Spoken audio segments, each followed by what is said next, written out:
Good evening and welcome to Hot Topics from the Soul. I'm your host, Dr. Valerie Parker Hagan, and I'm so delighted to be here with you this month of March. It is Women's Empowerment Month, and I want to salute all the ladies here in this month of March. And I am so delighted. I have my good friend joining me, Veronica M. Brooks. She has released a new memoir. She's a motivational speaker, author, and coach. Veronica, how are Hello. you?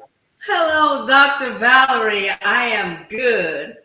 Thank you so much for this I, opportunity. Good you're seeing the first guest for March, and it's Woman Empowerment Month, and you've just released one of memoir of your story, and I know the backstory. You've shared it with me over the years, and then for those of you that this is the cover of her book, The Warrior Within. Why The Warrior Within? And I see your cover. It has a portion of you, and then you as a child. Can you explain that?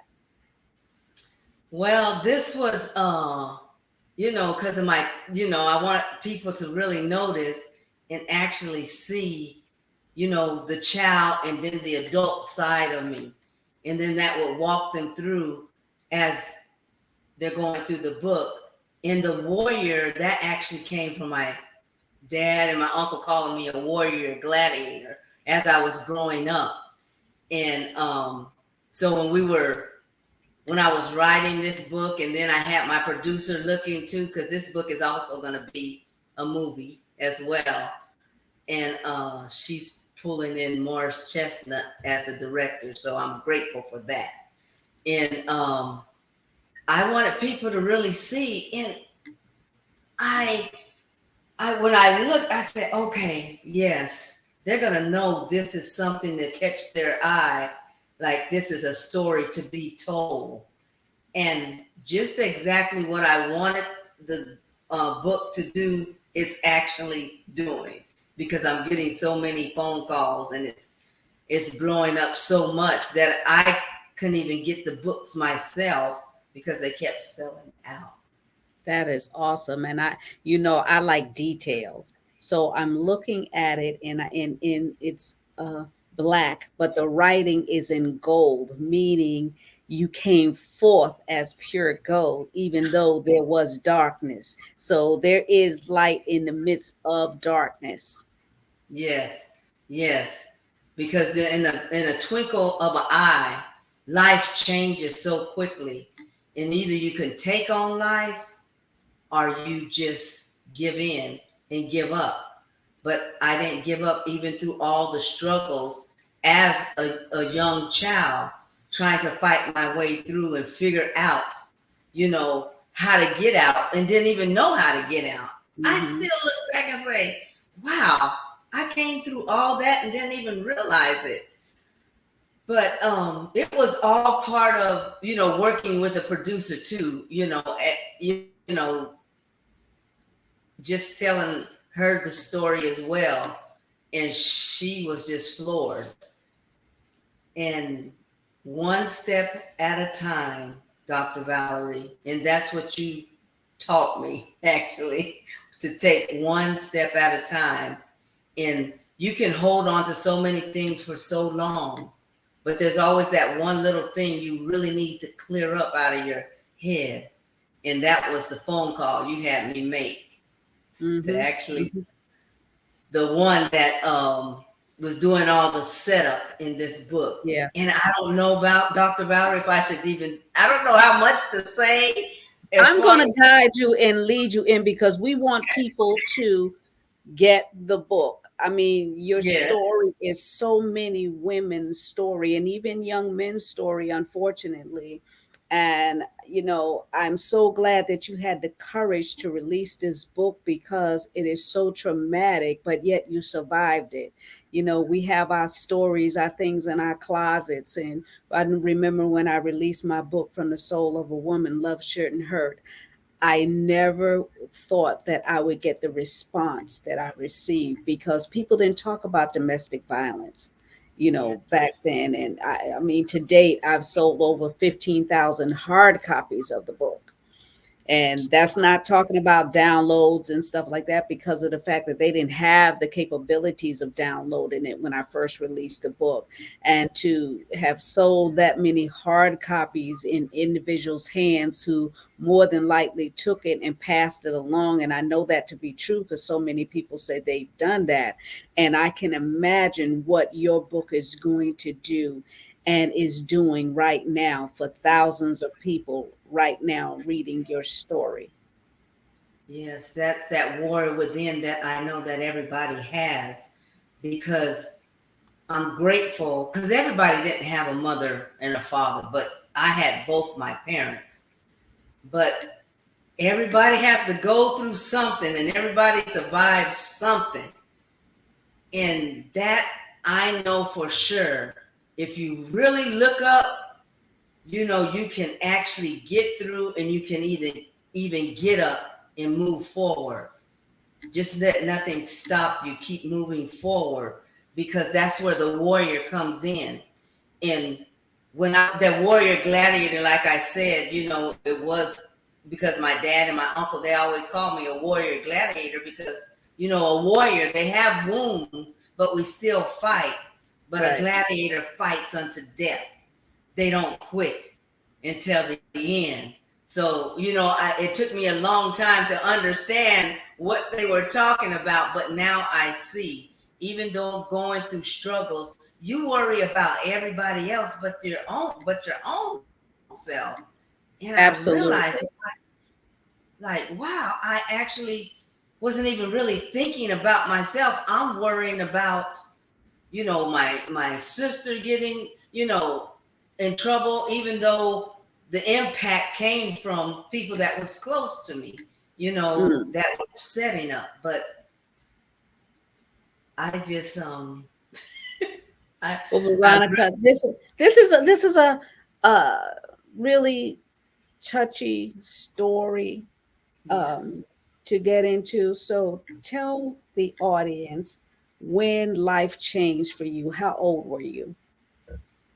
I was 14 when uh the drastic part of my life changed. First, 7 years old when my dad got sick, and then 14 when they had to send me to go stay with a relative because he was really really sick, and I was a straight up daddy's girl.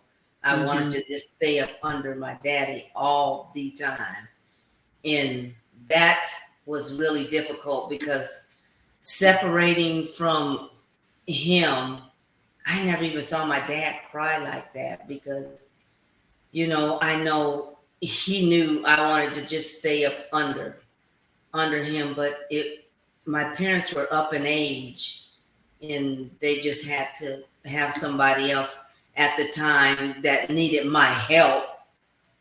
The other sibling needed my help with her children, so and I knew nothing You about thought it was kids. something So working for when everyone's good, and it was not. So you I did. transitioned Yeah. to And I try thought to they're gonna be a come back and support. get me. You didn't think they were going to come back and get you? Well, they were supposed. I was only supposed to be there for just the summer, Okay. And how long did but you my actually dad kept end up staying? 3 years actually. Wow.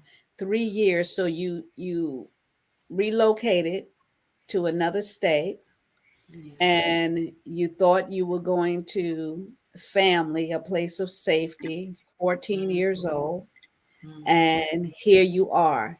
Kind of lead us into, kind of paint the picture for us. Well, when they, uh, for one thing, when we headed down there, actually, I just won a basketball game that day before we even headed to uh, that state, Oklahoma City, actually. And when we got there, I didn't even want to get out of the car. I don't know. It was just something, you have that eerie kind of feeling. Mm. So when we were there, they told me I was just gonna stay there to help her with her kids, and I didn't know anything about kids, but I was just gonna help her out because she had recently been, divorced and things like that, and she needed help with the kids. But as my dad was, he it was just the way when he started. I never seen him cry that hard because he didn't want to actually leave me there, but they just thought I was that one. And when I got there, everything was totally different because I was used to a certain environment. And then I go to this environment where there's a lot of people that look like me, actually, a lot of black people that I wasn't used to seeing like that. I mean, there was a whole lot. And then You were so used to a very diverse community. yes, before I was used to, it was things that we did. We talked about, school and going to college and things of that nature. But when I got to there, the environment was totally different. Hmm. But it was like it was another, like a picture was painted, like it was really supposed to be a good setting there. But Hmm. when they left, I was just really quiet. They showed me to the room. Well, my sister showed me to where I would be sleeping at. I was just talking to my niece and nephew. I think they were the biggest joy ever because, just being able to talk to them. But it just wasn't like at home, us playing the games, the board games, and all the Christmas things that we do. It just wasn't the same. Hmm. So I was there not knowing nobody. Everything was just so different. But when they didn't come back, they couldn't come back and get me because my dad ended back up in the hospital. And so I had to stay there a little long. So every time when I thought they were coming to get me, it was like a disappointment because Hmm. they weren't able to come and get me. So I ended up going to school there.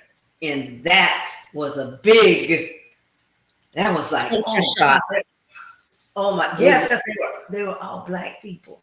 And Mhm. I had never seen that many black people. And then I remember talking to my brother, and I said, "Man, they have these bands, and they're dancing and they're marching, uh, like in the field, dancing with the music and their instruments." That was all a shock. But it was really different when I saw people in the hallway. They were really yelling and I don't know, they're playing like, cards and things of that nature, things I just wasn't used to. Hmm. So it wasn't that So you the thought you environment were really, better than or anything like that. It's just that you were raised a certain way, that your parents, they were older, and you were in this certain community because they had been able to build the legacy that they had at that time, that they had created for you. And then you had to relocate to help a family member who was, struggling at the time. And the atmosphere that you walked into was so much different from what you were accustomed to, that it was like a kind of, like I said, a cultural shock for you. But you adapted yeah, I just as stayed best you quiet could, because because I when didn't you want to hurt realize, anybody's feelings. I never did right, want to hurt anybody's feelings. I didn't want to hurt, I was there with my sister. I didn't want to hurt her feelings, telling her I didn't want to be there. right. So I kept quiet, very respectful, everything. But it was hard the way she had done things, the way she had spoke, the way she was so um, stern, you know. cleaning up this, and just a lot of, it was just a lot of different things that I was Mm-hmm. not used to. And then actually just leaving me there with the kids, not knowing how to take care of kids, that was a problem.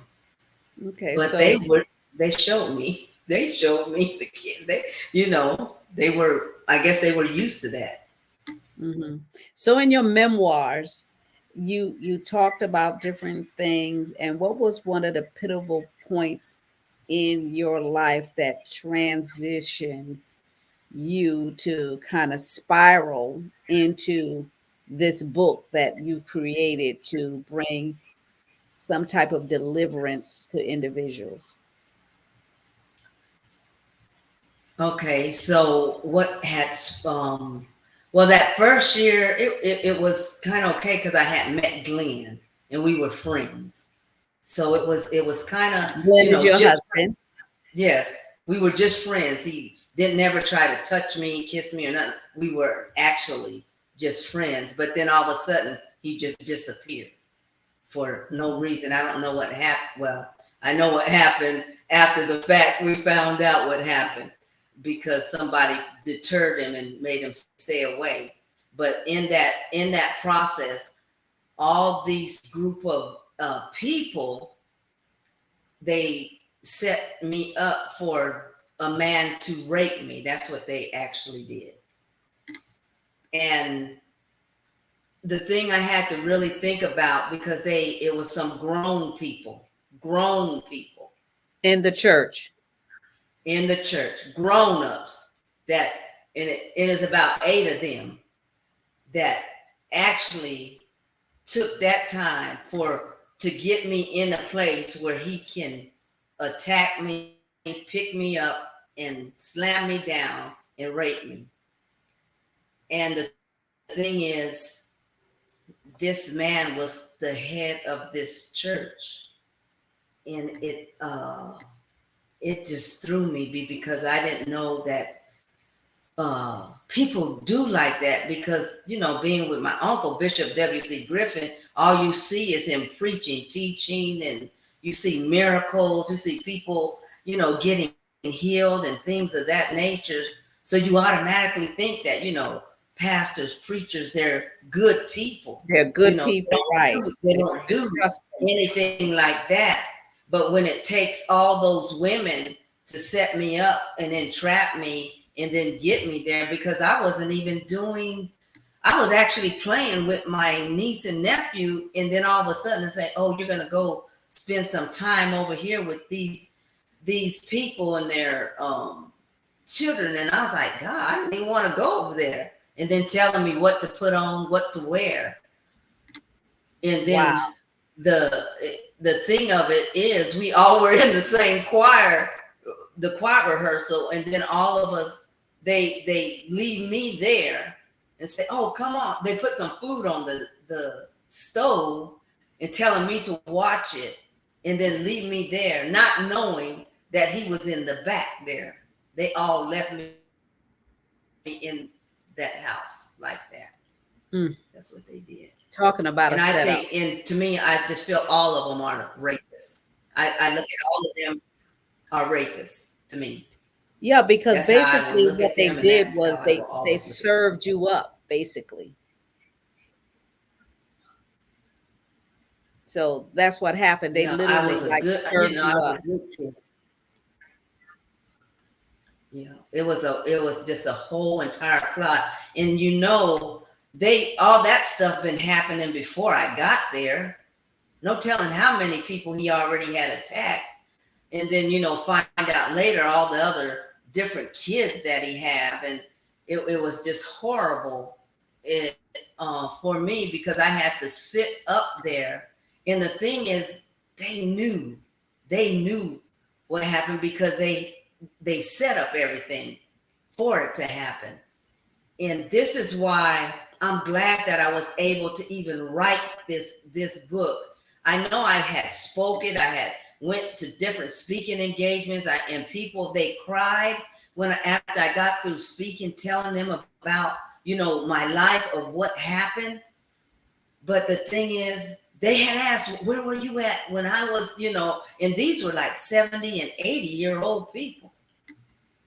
Wow. So it's been going on for so long. So yeah, I have my different perspectives about ministry and church. I've been in ministry and things like that, but I am very cautious because of what occurred to me. It affect me. It affect my whole entire life, and it changed my way of thinking. It was almost I had a near hate against God because I didn't understand why it even happened to me.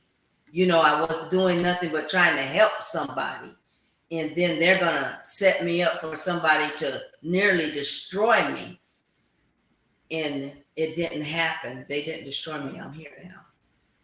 Being that you went through this situation here, tell the audience how you were able at such a young age to kind of pull it together, hold it together to be who you are now.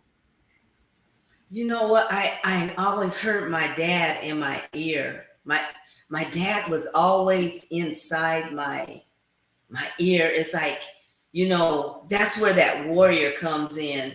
And I always would think about things my dad said to me. One thing about my parents, they already had taught me about uh, working, being independent, always never really giving up. But I believe that's why my dad, the chess game, he kept always, it was always that chess he wanted me to play. But now I understand why he was so adamant about me learning how to play chess. Because sometimes it would take me like months to move because it was hard for me to try to beat my dad in playing chess.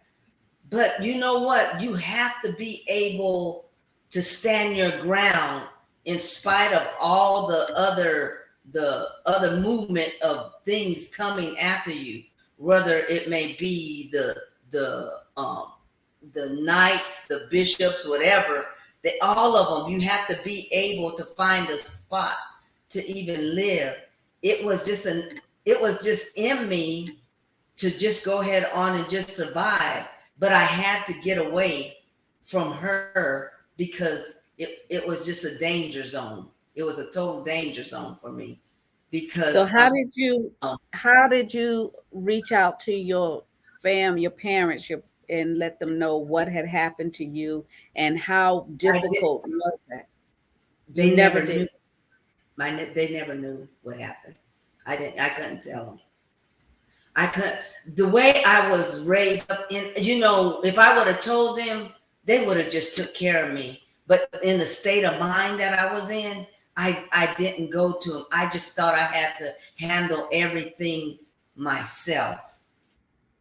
I thought I had to do all the pressures in the biggest part was just when I was out there, trying sleeping on the benches and then trying to sleep in the hospitals, and it that part I'm gonna let you guys read about because it's more to it.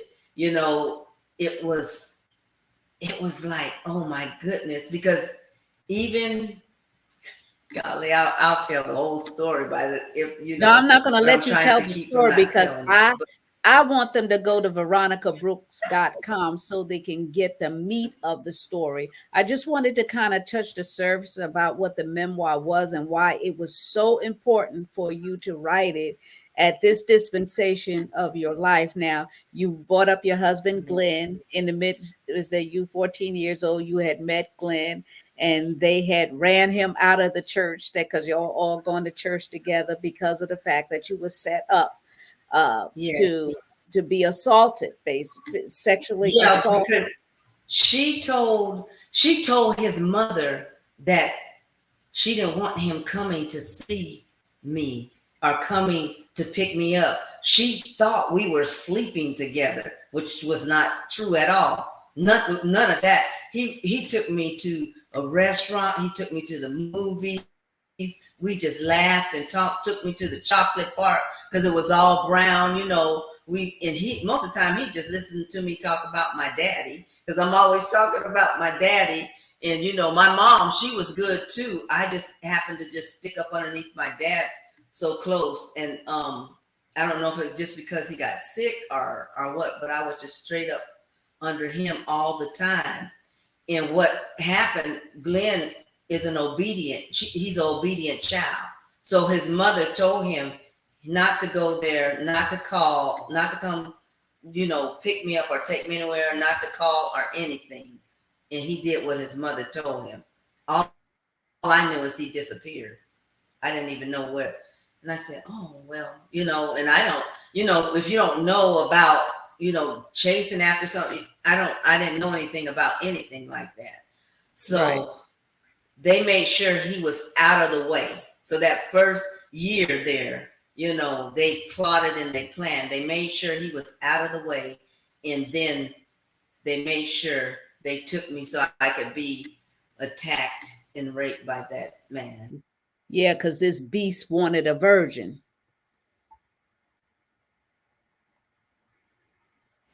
So he actually took your virginity away. Yes, yes.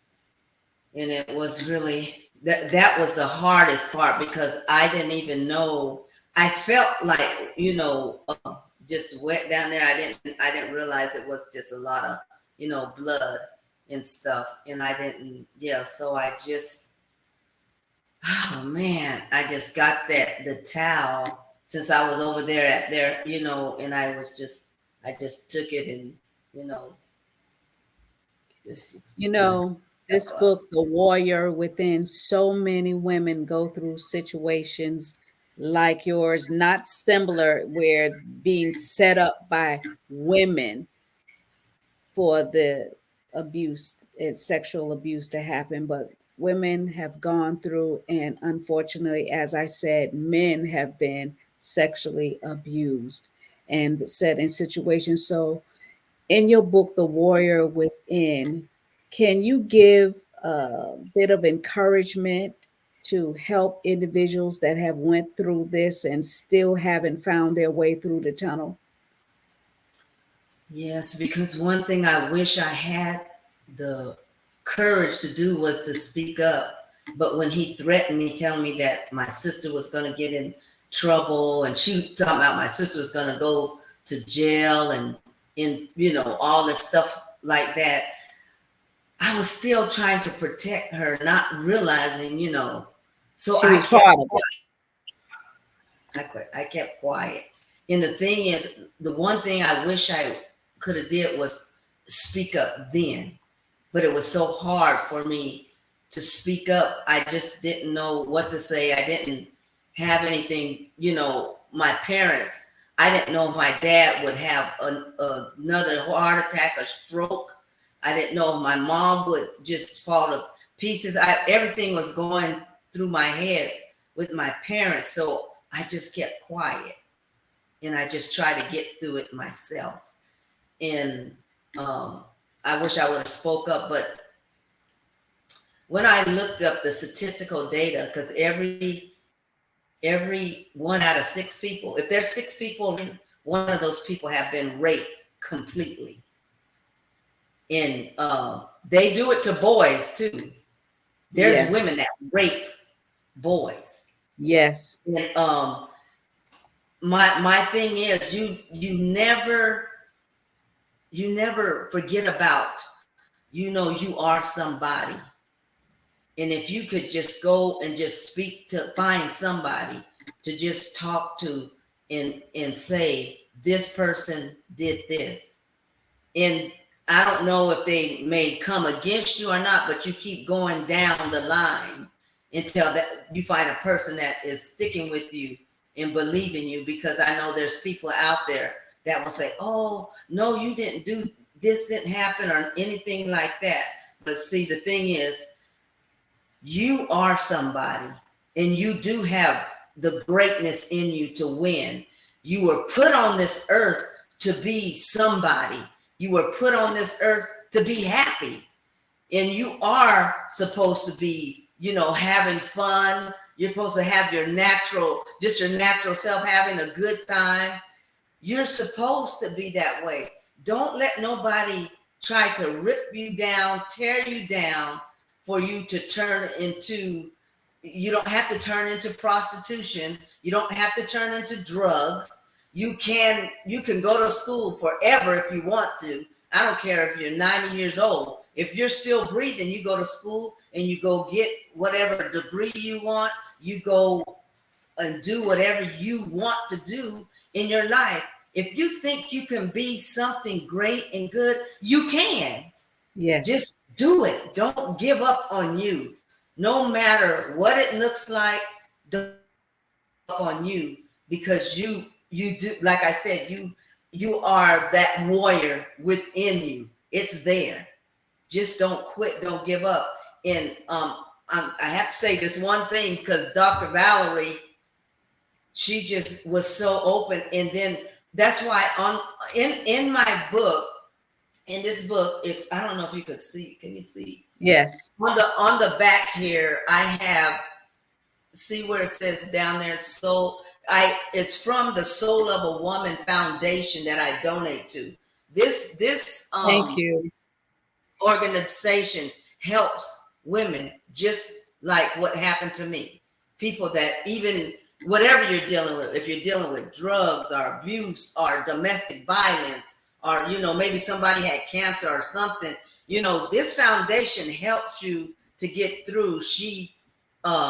Dr. Valerie will talk you through. So make sure, when you purchase this book, just look on the back there. You'll see the from the Soul of a Woman Foundation. And if you need some help, go there and get some help.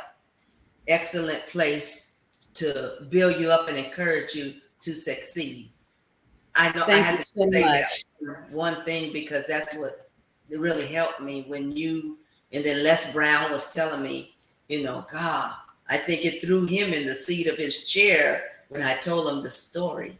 He Yeah. he said, "How did you do it?" He was just blown away. But it's what's inside you. And like, I was close to my daddy, and everybody doesn't have that. But hear the person that was in your ear that told you positive things. And my Hmm. dad always told me that I could do anything I wanted to do and be anything I wanted to be. That's why I wanted to be a lawyer and a doctor at the same time. My brother, I talk about him in the book with all the easy bake ovens and stuff, what he was cooking. He cooking all that stuff in the easy bake ovens and all that stuff. But the thing is, I know you have the greatness in you. And I'm glad I wrote the book. And yes, it did make some people angry. But it shut a lot of things down. And I don't think that you should make a child that's been raped and molested. You know, I don't care what it is. You don't let that person in that pulpit ever again, because they don't need to be up in there. I had to Absolutely. I had to sit in there. They made me sit in there while he's up there. I had to sit in there that whole time Yeah, while it's he's so up there. many And then tragedies. later Like, on, yeah, later on, even my husband's father's funeral, years later, and they still got that man up there. I said, "Oh my God!" And when I saw, it was like a hit. It was like I was afraid almost. wow. And I said, "Oh my God!" And I think that's when I called you, Dr. Valerie. Yeah. Veronica, can you speak to grown individuals? Can you speak to that child in them? Because you were that child once, and you Yes. know how you felt, and you knew what you were going through emotionally. And I want individuals to know, regardless of what happened to you, it was not your fault. You did Exactly. not cause it. You didn't look at nobody no certain way. You didn't come on to nobody because you don't No, know how to come on to nobody at that no. young age. So, can you speak to that youth? Because there's so many individuals that are actually going through mental illnesses because of traumas that were unresolved in their emotions. Can you speak to that, please? Yes. And that's the thing. We hide those things. We keep those things a secret that we should not even do because it wasn't our fault. It was their fault because it was like their prey upon us. They were watching us to try to destroy us because they all were jealous. They all had the jealousy because they saw the greatness within. This is why even when you are an adult now, and I know it troubles you because even when I became an adult, my husband said I would get up and I'd be screaming. I didn't even know I was screaming. Even when I was writing this book, again, the screams came back. But the thing is, you tell everybody if that person is even up in the pulpit talking, tell on him because he shouldn't even be up there because he have never acknowledged what he did because he was a molester, he was a rapist, and he hurt you as a child. So my thing is you stand up and be who you are because you are somebody and it wasn't your fault that they had preyed up on you. They're the ones that wanted to come after you. It wasn't you going after them, and you did nothing to deserve it. You did not one thing to deserve that type of abuse. But I'm here to tell you, you get up and you let people know, yes, I was, you tell them I was 6 years old, I was 10 years old, and that man raped me because he needs to be exposed. Absolutely. Veronica, this has just been, an eye opener, I'm sure, for a lot of individuals, because as I said, there are people that have went through traumas and they've suppressed it. And your book, The Warrior Within, is going to awaken a lot of those emotions in individuals. And I recommend that you get the book www.veronicabrooks.com and you order The Warrior Within and see some of the steps that she took to liberate herself so that she can be able to speak boldly and release this memoirs. There's books in you. There's a story inside of you, and you too can be vocal and say what that is and bring healing to the masses. Veronica took courage to release this book, The Warrior Within, not for her own liberation, Because it was a because she saw what she went through and she wanted to liberate others so that you can see a glimpse of what is possible. I have our co-host on, Dr. J.R. Thicklin. He's going to be joining us, Veronica. I'm sure he has some questions for you, and as well some of the individuals in the audience, so you can chime in with us. And if you have any questions for Veronica or want to know how you can get her to come and talk for your organization, you can reach out to her, veronicabrooks.com. Good evening, Dr. J. Well, good evening, and good evening to you, Dr. Veronica. What an amazing story. I think the title of your book says it all, The Warrior Within. And I appreciate your transparency. I do have to get a copy of it because, in fact, there are many people don't ever discover that warrior within themselves. yes, They are derailed by incidents such as yours. They're derailed. Their lives never seem to get back on track because oftentimes they don't have people to walk with them, people to guide them. They don't. There are more questions than there are answers, and yet it's still over a period of time. You know, through the process, God has healed you. God has worked inside of you. He's caused you now to find answers. When yes, when something so traumatic oftentimes produces nothing but questions. It does. For many yes, years and years of self-doubt, self-inflicted wounds, self-blame, and all those things there. but you Yes. found this warrior within. And Yeah. I think that is so powerful. And I guess if I had a question for you, I would say ask you the question, what would you say to someone who might be watching this, just happen to be strolling watching this, and they identify they've had similar situations to happen, but they've never confronted it, they've never faced it, they never got through. What would you say to them that possibly could help them tap that warrior within? Yeah, because I always could hear my daddy because I was a daddy. My daddy, I'm always talking about my daddy this, my daddy that. But my daddy, he was just so great. My mom too, but I was just a daddy's girl. But my thing is, you can tap into that. You can be strong. All you have to look down is within, because no matter what the circumstances are, there's nothing too hard, nothing too bad that you can not come out of. You can come out of it. But with it's good to find somebody to talk to.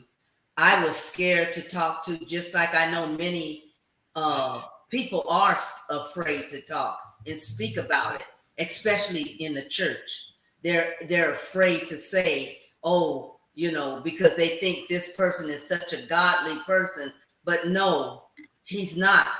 He's not. And don't tell me that he just made a mistake and he should get up back in the pulpit. No, he should not, because it was something that he been doing and still doing, and we have to shut it down. But I know that you can stand. I know that you can make it. I know that if you just really cry out, I know God will send somebody to help you and rescue you, because I think I cried so much that it's hard for me to even cry now. I'm just more stern and strong, and I voice my opinion. Let me tell you, if you're out there listening, your voice is great. Your voice is good.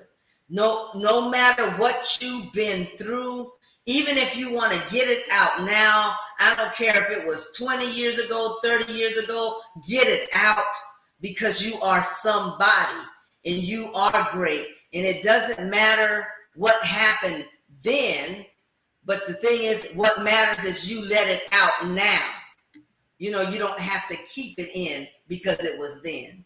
But that's one thing. You had a very challenging situation because of the nature of it. Your whole belief system could have been totally fractured from that encounter. It Your whole belief almost was. system inside of God, your whole belief system inside of right and wrong, because this was a direct violation. This was a violation of your spirit, of your person, a violation of who you are.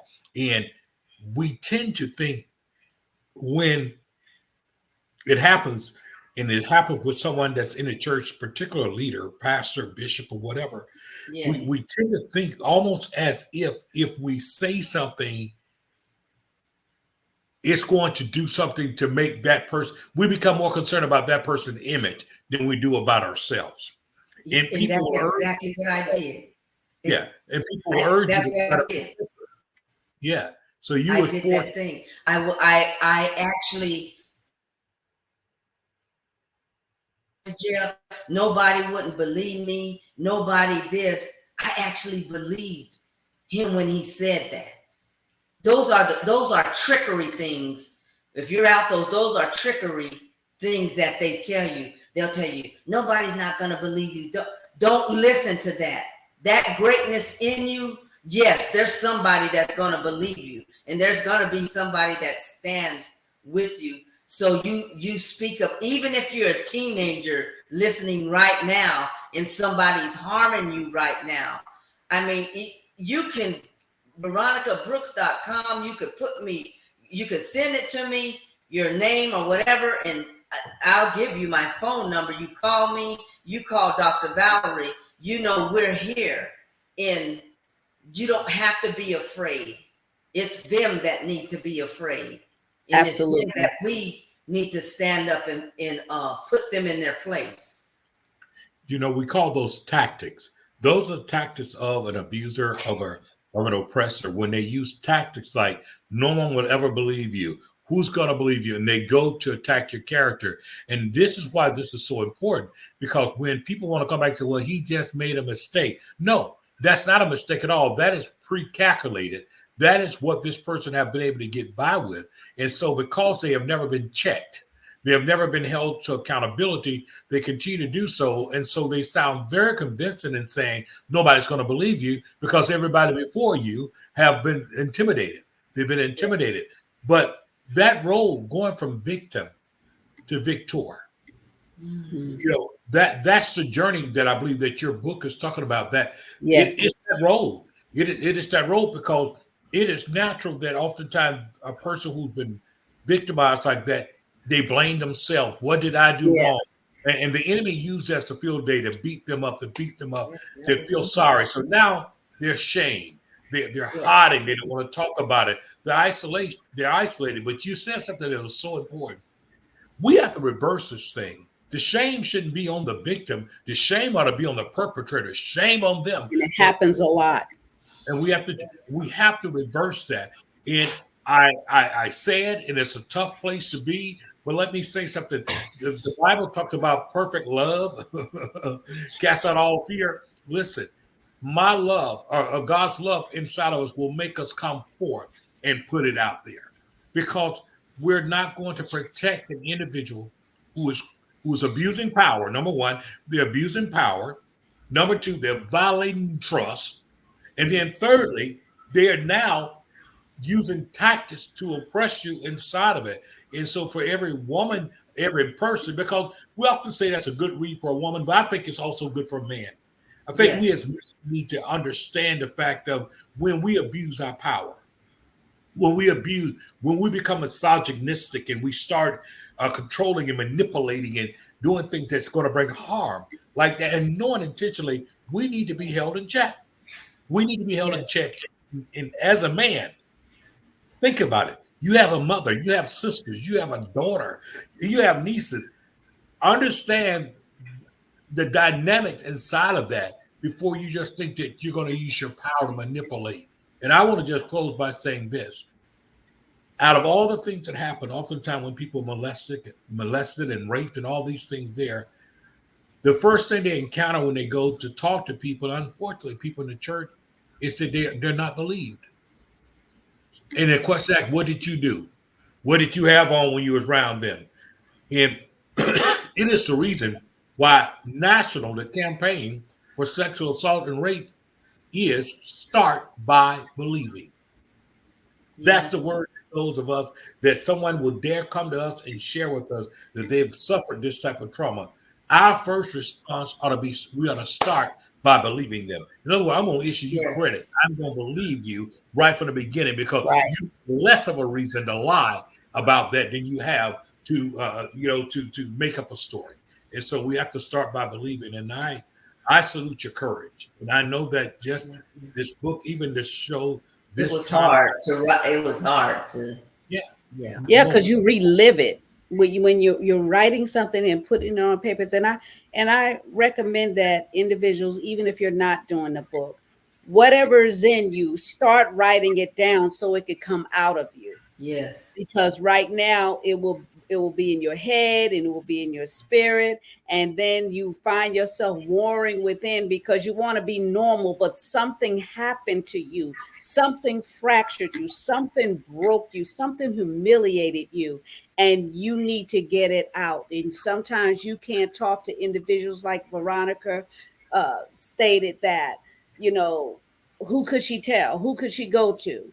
And then she was trying to protect individuals because she didn't want them to get in trouble.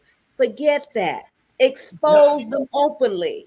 Forget it. Yep. Expose them openly. And I know you're saying, well, Dr. Val, that's easy for you to say. You don't know what I've been through. No, you don't know what I've been through. That's yes. You And don't know that's so what I've true. been through. That is I've so had true. to expose individuals because, yes, I was molested as well. So I know the heart. hardship, the shame, the humiliation, the depression, and all that goes along with it, even at that young age, not knowing what depression was. We fought our way through the current, through the storm of life. You know how you inside of a storm when it's raining and it's lightning, and even a snowstorm, and you're walking through with a blizzard. That's what it's like. The pain and darts that come against your face, and you're still trying to push your way through. Push your way through now, because Yes, your latter is going to be far greater than your former. You just got to push your way through it. yes, because what Dr. Jay said, I almost became an atheist. Basically, I didn't, and to this day, I mean, I don't really like church. But I love God. But God had to Yes, take yes. me around the world to see who He really was. I had to live in these different countries to really see who God was. I mean, from Italy to Japan to, Singapore to Hong Kong. I had to see who God was. I had to see that cross, because it was just that little thing almost destroyed me. Of course, of course. And it can, and it's a tactic of the enemy. I often say, in our youth, that's a very pivotal time. You're still developing, the total mind and the whole concept of adult and the brain totally filling out and all that. It doesn't happen till we get, 23, 24, 25 years old. And so when we have trauma like that to happen very young, it is a crisis. We wrote in our whole thing dealing with faith, and when there's a crisis, when a person even experiences domestic violence, it creates a crisis even in their faith. They start wondering why this God, why is And this is happening? there a God? Is there a God? That's what. If you love me, why would you allow this to happen? So there Yep. are a lot of things that happen. So that's why the violation is so great. And if we never put things in account to make individuals accountable for this, then what we're doing is that we're co-signing on these type behaviors happening. We're Mm. turning a we're turning a deaf ear, we're turning a blind eye to it. But as we turn the deaf ear and the blind eye, what we're doing, we're leaving trails of individuals whose lives and spirit has been broken. They've been shattered. They have been left with doubt. They've been left, and this is not the way they was intended to live. And so, if nothing else, we all have a responsibility to stand up, start by believing what is being said, believe that individual. I operate on this premise. If an individual comes to me and dare have the courage to come and to share, Woo. I take that for face value, because it takes courage, because you know that all eyes are on you. Stigmatization, how are you going to look at me? Because we see it happen. A Yeah. person that's a victim of rape, first thing people want to say, what did they have on? Where were they at? Why were they doing that at the time? Your clothes don't reach out and make someone rape you. Right. Exactly. And so we have to understand that. So when an individual goes to the limb where they set up a divisive plot to do so, that's entrapment. And inside that entrapment, that's a criminal act. And it's demonic for anyone who say they love God and would do And such. they should go to jail. Yeah, Yes. absolutely. And I think all of them should, because I talked with the ladies, they deal with human trafficking. And she said, Absolutely. Veronica, what you were in, that's part of a human trafficking, because they all came together to take you to that place. And then they left you there alone, not knowing that man was back there for him to do that. She said that's a form of human trafficking. By all means, you were basically exploited. They deceived you, and so that's all of that. It's so funny. I just taught a human trafficking workshop earlier today, and that's all those type of elements that are there. And so that's why your story is so important, and because it happened on the landscape that it did. Some people say, "Well, don't say that. You make the church look bad." No, we're not making the church look bad. We're making Exactly. the devil look bad for who he is, and individuals who are wearing the cloak, Yeah. and they're high behind the cloak, and they're wolves in sheep clothing, because they come to devour those that are vulnerable. And that's what traffickers do. They Right. take advantage of your vulnerability. They exploit them, and they reinforce it through deceit, through lies, and coercion. And you suffered that at the hands of someone that so many people trusted. Yes. Power, And absolute then to power. add insult to it, Dr. J, years later, here he is still there doing the Yes. same thing. And Yes. I mean, it's a tragedy that, he's such a manipulator, just like the devil. The devil is a manipulator and a deceiver of the brethren. So we can't sit blindly by, because first of all, preachers and priests and all that, they're individuals. Hmm. And they're subject to their flesh.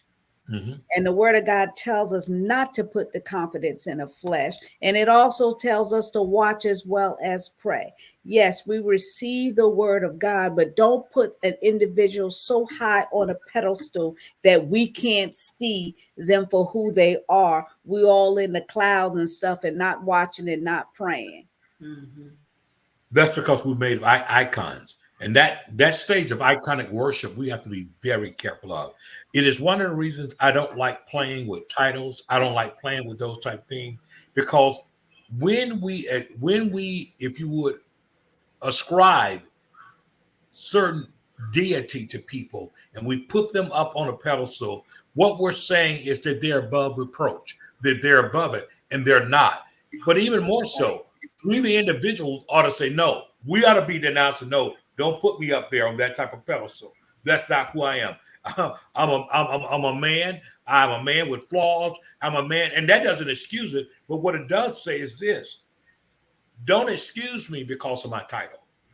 And that's what the church has got to be careful of.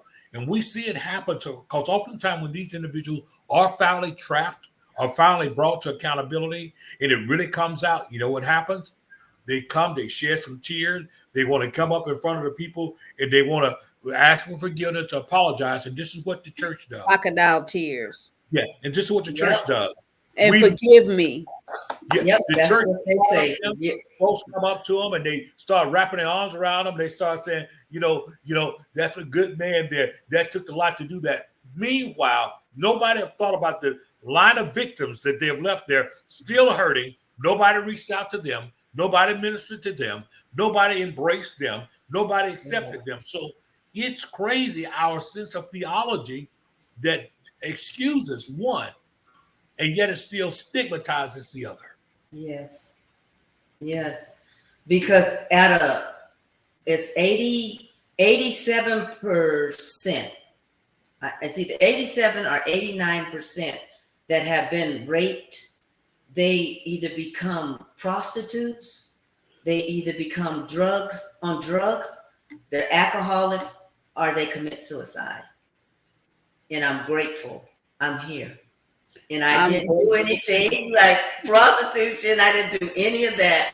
But I I can if I can understand if somebody came to me, I understand why, what they did, because they had nobody there really to help them. Like I said, I had both my parents, when I was growing up. It's just when my dad got sick, so they already had instilled in me a whole lot of things. It's just I didn't have no idea people do things like that, especially uh, pastors and bishops. It was hard And for me to relatives. comprehend that Yeah. for a long Relatives too.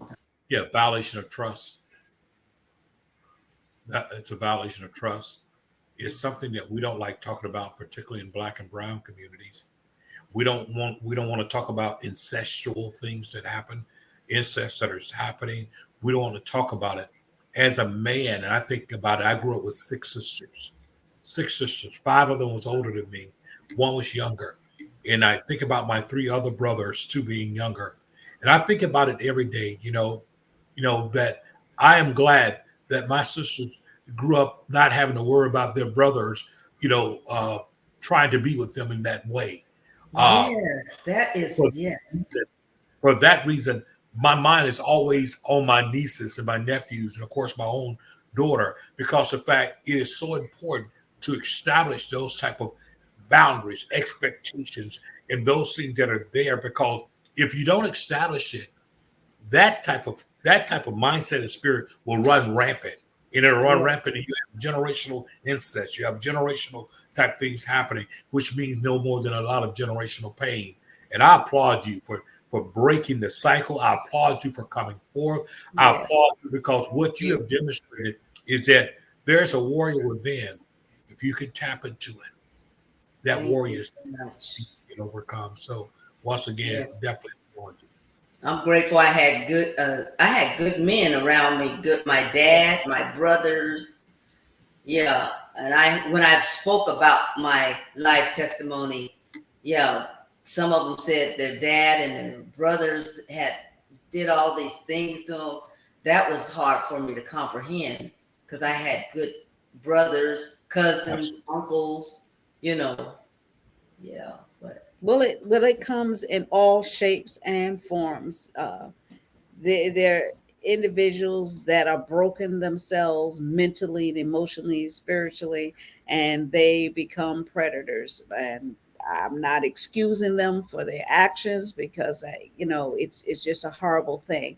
But I want to thank you, Dr. Veronica M. Brooks. You're my thank girl. you, You're my girl. I loved you from the moment I met you. Valerie. And you and Glenn, I love you to pieces. And she has released her memoirs, The Warrior Within. And I want you to support her. I need you to go buy this book. You're like, well, Dr. Val, I haven't went through anything like that. I'm so sorry that happened to Dr. Veronica. Yeah, but you know what? It could have happened to somebody else that you may not know that it's happened to. And this Right. book can help them. So offer the book, buy it as a gift and say, this woman, Dr. Veronica Brooks, wrote this book. She tells a story. We always want to read stories and novels about individuals, and we fantasize through their book when they're novels. Well, this is reality. Support her, Dr. Veronica Brooks. Go to www.veronicabrooks.com and sow a seed into her life and sow it into someone else's life by purchasing the book. Any closing remarks, Veronica? I just want people out there to make sure that you go after your dream and know that you are somebody great in spite of all the traumas you've been through. Always keep your head up and move forward. Thank you so much. And I look forward to seeing you next Tuesday. This is Woman Empowerment Month, and I'm so excited about the lineup of ladies we're going to have on the show. And I thank you once again, Dr. Veronica M. Brooks, author of The Warrior Within. Good night and God bless. Good night.